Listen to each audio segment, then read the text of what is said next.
The kick's power comes from the torque generated by the rotation of the hips. It's the same principle that cracks a whip. Turning the hips just a few degrees forces the foot to travel a much greater distance and creates a lot of speed as it does. The longer the leg and quicker the rotation, the faster the kick. And unlike karate, Muay Thai fighters are also taught to strike with the hard bone of the shin. A Muay Thai kick can generate roughly the same force as a baseball bat, enough to crack a rib. It works like a point of a knife. All the force is magnified by being concentrated in a small, hard area. Even if the elbow doesn't deliver a knockout, it will almost always leave a nasty cut, and often getting in close neutralizes the opponent's weapon advantage.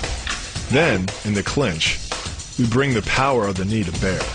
Unlike the kick, which relies on rotation to create power, the knee gets its power from leverage. Pulling our opponent down as we drive the knee up can deliver up to 2.5 tons of force, enough to lift a car. It's not the arms, but the legs that drive this.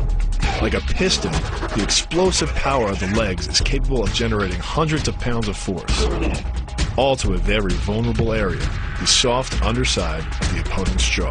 Like the Hanuman move, the flying knee relies on the explosive power of the legs. But rather than spread the power of our blow over two fists, it concentrates it into the spear point of the knee and combines it with the force of gravity. It's the equivalent of hitting our opponent in the chest with a sledgehammer. Thigh works on a concept called the couple. Basically, it's two levers linked at a single fulcrum, the elbow lock. And it doubles the foot-pounds of torque you can generate when compared to a single-arm lock.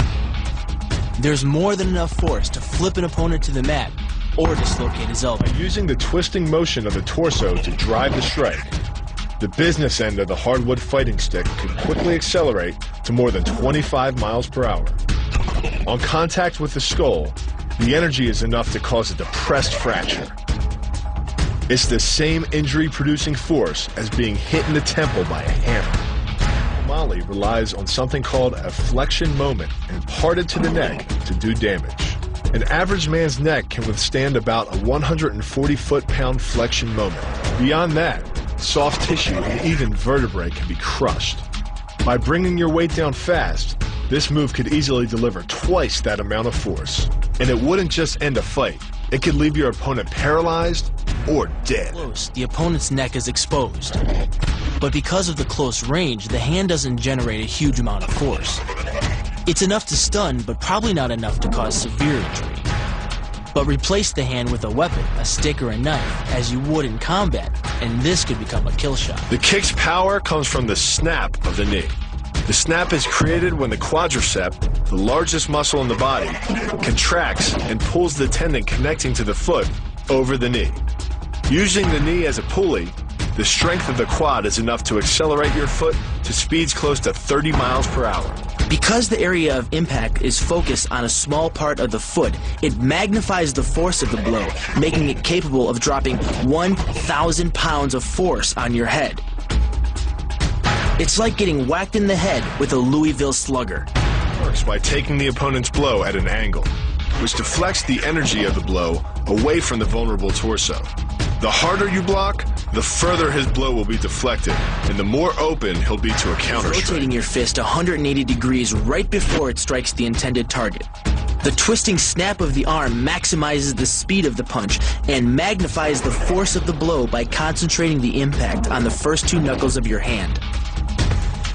Done correctly, it can deliver as much energy as a bowling ball dropped from the top of a house, more than enough to cause soft tissue damage or break a rib. Because it swings through such a wide arc, the wrist is moving at speeds of up to 43 miles per hour.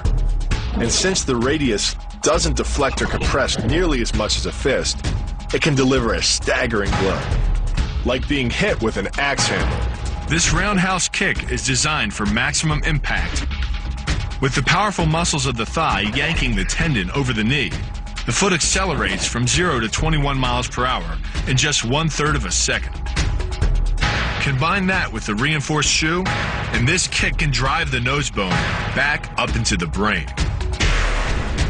It's aimed at the largest gland in the human body, the liver.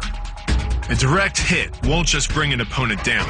It can rupture the gland, causing severe internal bleeding.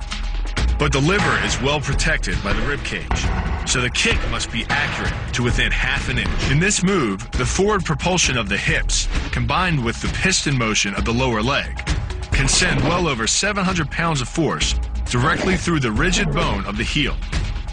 This impact won't just knock an opponent down. The force is enough to permanently damage his kneecap, leading with the near arm. The first jab travels the shortest distance to the opponent, so what it lacks in force, it makes up for in speed. The second punch, utilizing both the twist of the shoulders and the forward momentum of the kick, can carry over 4 times as much impact. And just a few hundred pounds of force to the temple is enough to cause a knockout. This move uses the same principle as a throw in judo, off-balancing your opponent and then using his momentum to send him down. But it's much more aggressive. The sweep here is actually a strike to one of the most sensitive areas of the body, the Achilles tendon.